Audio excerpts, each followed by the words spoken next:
దేవుడు ఎందుకు అంటున్నాడు? నీ క్రియలు నేను ఎరుగుతున్నానంటే నువ్వు ఎవరిని ప్రేమిస్తున్నావో నాకు తెలుసు. నువ్వు ఈ లోకానుసారమైన సంబంధం వ్యక్తిత్వం పెట్టుకొని వచ్చి నువ్వు నా మందిరంలోకి వచ్చి నా దగ్గరకు వచ్చి నేను ప్రేమిస్తున్నా. ఎందుకు అబద్ధము కదా? నటన జీవితాలు. కాబట్టి ప్రేమైన దేవుని బిడ్డలారా, ఈరోజు మరి వర్తమానాన్ని ప్రేమించేది కదా, ఒక పాట ఉంటుంది కదా, ప్రేమించు యేసు రాజా నిన్నే ప్రేమించేదన్, యేసు రాజా నిన్నే ప్రేమించేదన్,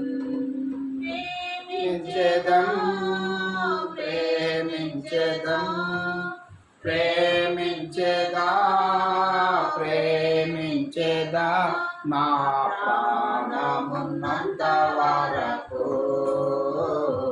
నీ మట్టిలో చేరు వరకు. ఎప్పుడు దాకాటమ్మా? ఎప్పుడు దాకా ప్రేమిస్తారట? ప్రాణం ఉన్నంత వరకు, మళ్ళీ మట్టిలో చేరు వరకు అట. ఎవరిని ప్రేమిస్తానంట అని పాట? దేవుణ్ణి.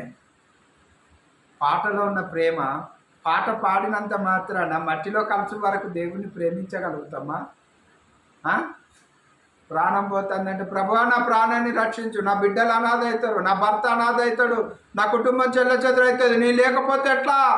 దేవుడేమంట, నువ్వు లేకపోతే నేను ఉన్నా కదా, నువ్వు ఎప్పుడు ఉండవు కదా, నువ్వు నన్ను ప్రేమించు, నీ బిడ్డల్ని నేను ప్రేమిస్తా. లేదు ప్రభు నేను తర్వాత ప్రేమిస్తా, కానీ నువ్వు నన్ను నా బిడ్డల్ని ప్రేమించి నా బిడ్డల్ని చూసుకునే అవకాశం నాకు. ఎంత భయంకరమైన స్థితి కదా, అబద్ధాలతోటి మనం జీవిస్తున్నాము. కాబట్టి ప్రేమైన దేవుని